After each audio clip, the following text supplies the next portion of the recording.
বন্যার সময় আমরা এই গোপালপুরে এসেছি। গোপালপুরের সমস্ত মানুষের সঙ্গে আমাদের প্রিয় নেতা তারেক রহমানের নির্দেশে আমরা আপনাদের মাঝে এসেছিলাম। আমরা আপনাদের মাঝে থাকার চেষ্টা করেছি। এবার এই যে ইফতার মাহফিল হচ্ছে এইভাবে, উনি বাংলাদেশের সমস্ত বাংলাদেশে নির্দেশ দিয়েছেন। আগে ইফতার হতো উপজেলায়, ইফতার হতো পৌরসভায়, ইফতার হতো ইউনিয়ন ব্যাপী। উনি বলেছেন যে যদি ইফতার উপজেলা হয়, জেলা হয়, পৌরসভা হয়, তাহলে নেতারা ইফতার খায়, জনগণ যারা ভোট দেয়, যারা বিএনপির মাঠ পর্যায়ে নেতাকর্মী, তারা সেই ইফতারে অংশগ্রহণ করতে পারে না। সেই কারণেই প্রত্যেক ওয়ার্ডে এবং সমস্ত মুরব্বীদের নিয়ে খোলা মাঠে ইফতার করার উনি নির্দেশ দিয়েছেন। আমি গোপালপুর ইউনিয়নের নেতৃত্বকে ধন্যবাদ দিই।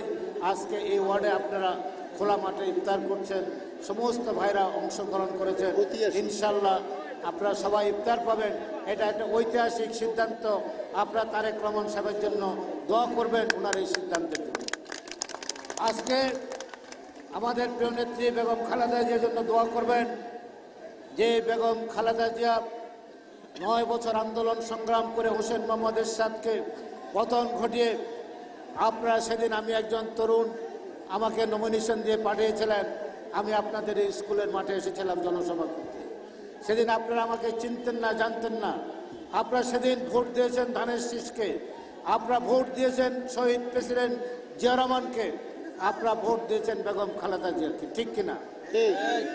তারপরে আজকে সেই বেগম খালেদা জিয়াকে শেখ হাসিনা অন্যায়ভাবে 6.5 বছর জেলখানায় রেখেছেন।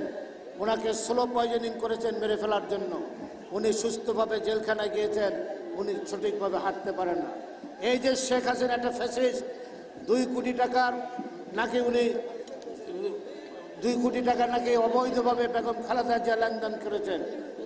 সেই 2 কোটি টাকা আজকে 9 কোটি টাকা রূপান্তরিত হয়েছে। আজকে শেখ হাসিনা আপনি বাংলাদেশের মানুষকে ভোট দিতে দেন নাই। 15 বছর এদেশের মানুষ ভোট দিতে পারে নাই, ইউনিয়ন পরিষদ পারে নাই, উপজেলা পারে নাই, পৌরসভা পারে নাই, সংসদও ভোট দিতে পারে নাই। পেরেছেন আপনারা আপনাদের নেতা। অতএব শেখ হাসিনা এই পরিবার 27 লক্ষ কোটি টাকা বাংলাদেশ থেকে পাচার করে ভারতে, আমেরিকা, বিভিন্ন দেশে নিয়ে গেছে। আজকে এটা প্রমাণিত হয়েছে। আমরা অত্যন্ত লজ্জার সাথে ধিক্কার দেই শেখ হাসিনা শেখ মুজিব পরিবারকে। শেখ মুজিবের ভাই শেখ নাসেরের ছেলে শেখ জুয়েল, যিনি খুলনার থেকে এমপি ছিলেন, অবৈধভাবে এমপি ছিলেন, এই সংসদের প্রতিনিধিত্ব করেছেন। আজকে ভারতে গিয়ে বাবার নাম পাল্টিয়ে, নিজের নাম পাল্টিয়ে, নিজের নাম রেখেছেন বিধান মল্লিক, হিন্দু নাম। এটা একজন সংসদ শেখ হাসিনার আপন চাস্তো ভাই। এই চাইতে ধিক্কার জন্য ঘটনা বাংলাদেশে আর হতে পারে না, হতে পারে না। আমরা ধিক্কার জানাই এই পরিবারকে। এই পরিবার বাংলাদেশে রাজনীতি করার আর কোনো অধিকার নাই।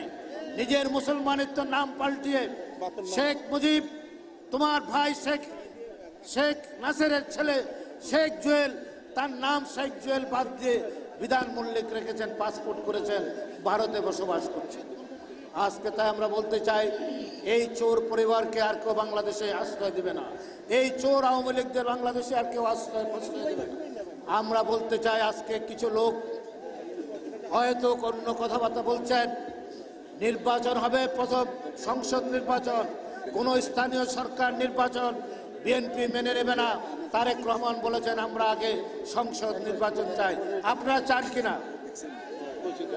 আগামী দিনে 1990 গণঅভ্যুত্থানের পরে বিচারপতি শাহাবুদ্দিন রাষ্ট্রপতি হওয়ার পর উনি অতি অল্প সময়ের মধ্যে জাতীয় সংসদ নির্বাচন দিয়ে ক্ষমতা ছেড়ে দিয়ে গেছিলেন, ঠিক কিনা?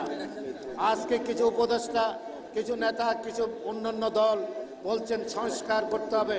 বাংলাদেশে 2.5 বছর আগে তারেক রহমানের নেতৃত্বে আমরা 31 দফার সংস্কারের রূপরেখা দিয়েছি। রাষ্ট্র এবং সরকার মেরামতের যে রূপরেখা, এর চাইতে ভালো রূপরেখা বাংলাদেশের জন্য হতে পারে না। তাই আমরা বলতে চাই, ন্যূনতম সংস্কার করে ডক্টর ইউনূস সাহেব আপনি জাতীয় সংসদের নির্বাচন দেবেন। 90 সালে গণঅভ্যুত্থানের পরে জেনারেল নুরুদ্দিন ইচ্ছা করলে ক্ষমতা নিয়ে নিতে পারতেন, কিন্তু নুরুদ্দিন বিচারপতি শাহাবুদ্দিনকে সহায়তা করে এদেশে একটি অবাধ নিরপেক্ষ নির্বাচনের ব্যবস্থা করে দিয়েছিলেন।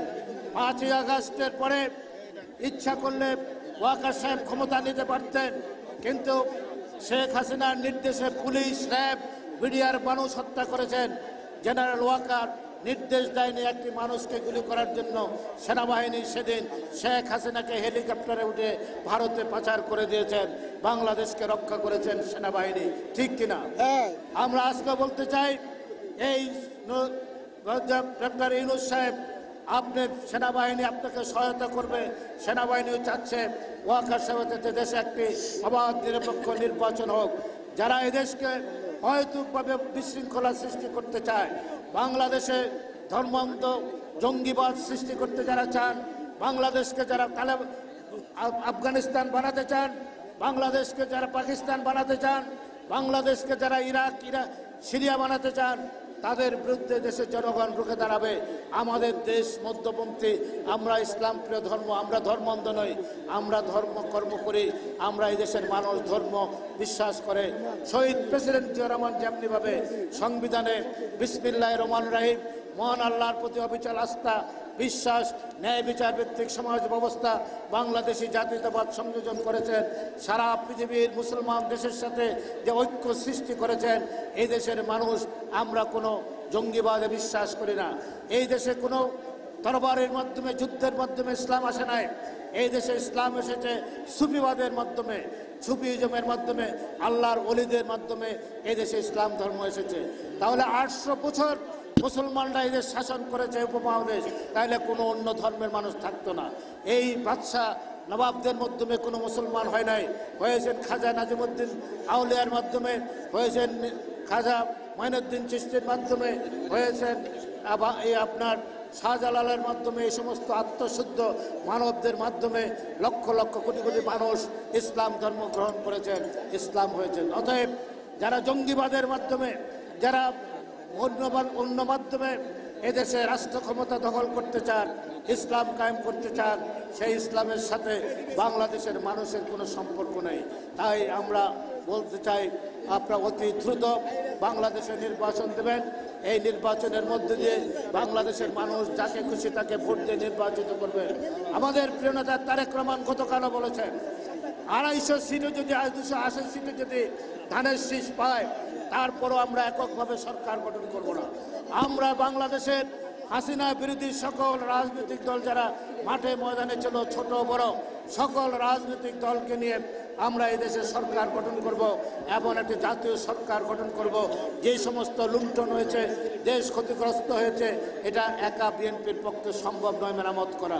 এই জন্য আমরা সবাইকে নিয়ে একটি জাতীয় সরকার গঠন করব। আমি আমার বক্তব্য দীর্ঘায়িত করব না। আপনারা বেগম খালেদা জিয়ার জন্য দোয়া করবেন, তারেক রহমানের জন্য দোয়া করবেন, বাংলাদেশের মানুষের জন্য দোয়া করবেন, প্যালেস্টাইনের মুসলমানদের জন্য দোয়া করবেন। সারা পৃথিবীর মানুষ যেন, মুসলমানরা যেন খোলাফায়ে রাশিদিনের মতো আবার একটি ঐক্যমতের মধ্যে পৌঁছতে পারে, একটা মিলন মেলা পরিণত হতে পারে সারা পৃথিবীর মুসলমানদের। তারা সেই যেভাবে সেদিন খোলাফায়ে রাশিদিনের উদার মানসিকতা নিয়ে রাষ্ট্র পরিচালনা করেছেন, সেই উদার মানসিকতা নিয়ে, ইসলামী ভাবধারা নিয়ে আমরা যেন এই দেশ পরিচালনা করতে পারি, এই দোয়াটুকু করে আপনারা করবেন, এই বলে আমি আমার বক্তব্য এখানে শেষ করছি। সবাইকে ধন্যবাদ। খোদা হাফেজ। বাংলাদেশ জিন্দাবাদ।